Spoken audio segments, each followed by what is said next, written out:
teman-teman, hari ini saya ingin menyampaikan terkait dengan perkembangan penanganan perkara gratifikasi atau suap pembangunan infrastruktur di Provinsi Papua.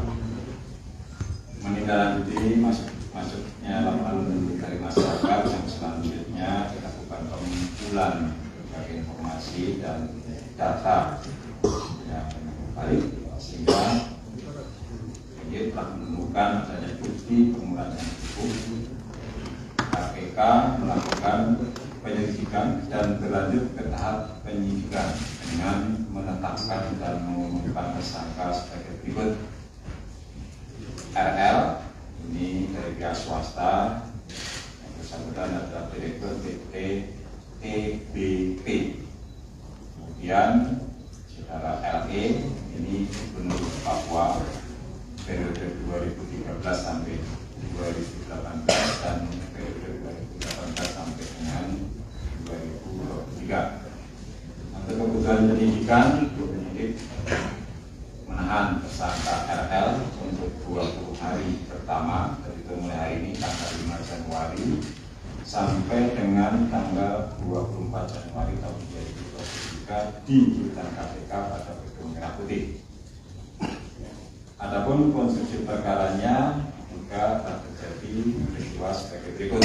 Pada tahun 2016, tersangka RL mendirikan PT TBT yang bergerak di bidang konstruksi, dan di perusahaan tersebut yang bersangkutan menjabat direktur sekaligus pemegang saham. Untuk proyek konstruksi, perusahaan tersangka RL diduga sama sekali tidak memiliki pengalaman karena sebelumnya adalah perusahaan yang bergerak di bidang farmasi. Selanjutnya, mulai tahun 2019 sampai dengan tahun 2021, tersangka RL mengikuti berbagai proyek pengadaan infrastruktur di pemerintah Provinsi Papua, yang saat itu jabatan Gubernur Papua dijabat oleh tersangka LE. Untuk bisa mendapatkan berbagai proyek tersebut, tersangka RL juga melakukan komunikasi, pertemuan, hingga memberikan sejumlah uang sebelum proses pelelangan dilaksanakan, dengan harapan bisa memenangkan proyek tersebut. Adapun pihak-pihak yang ditemui tersangka RL diantaranya adalah tersangka LE dan beberapa pejabat di Pemprov Papua. Diduga kesepakatan yang disanggupi tersangka RL untuk diberikan yang kemudian diterima tersangka LE dan beberapa pejabat di Pemprov Papua, diantaranya yaitu adanya pembagian persentase proyek hingga mencapai 14% dari nilai kontrak setelah dikurangi PPH maupun PPN.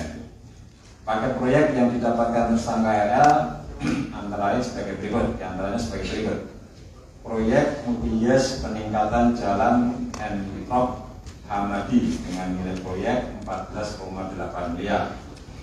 Kemudian proyek multi-yes rehab sarana dan prasarana penunjang PAUD integrasi dengan nilai proyek 13,3 miliar, dan proyek multi-yes penataan lingkungan venue menembak outdoor Auri dengan nilai proyek 12,9 miliar. Setelah terpilih untuk mengerjakan proyek-proyek tersebut, tersangka RL diduga menyerahkan uang pada tersangka LE dengan jumlah sekitar 1 miliar rupiah. Diduga tersangka LE juga menerima pemberian lain sebagai gratifikasi yang berhubungan dengan jabatannya hingga jumlahnya mencapai miliaran rupiah, yang saat ini KPK sedang melakukan pengembangan penyelidikan lebih lanjut.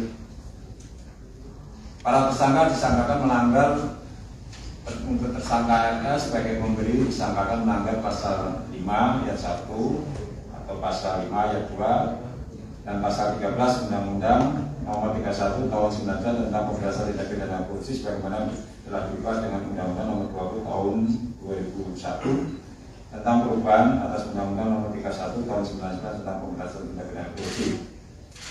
Sedangkan tersangka LE sebagai penerima disangkakan melanggar pasal 12 huruf A atau B kecil atau pasal 11 dan pasal 12B besar Undang-Undang Nomor 31 Tahun 99 tentang Pemberantasan Tindak Pidana Korupsi sebagaimana telah diubah dengan Undang-Undang Nomor 20 Tahun 2001 tentang perubahan atas Undang-Undang Nomor 31 Tahun 99 tentang Pemberantasan Tindak Pidana Korupsi. Penanganan perkara di Papua supaya komitmen KPK untuk mendorong kemajuan masyarakat Papua yang sejahtera dan bersih dari korupsi. Karena korupsi telah memberikan dampak buruk yang nyata bagi kondisi perekonomian dan sosial masyarakat di Papua. Demikian beberapa hal yang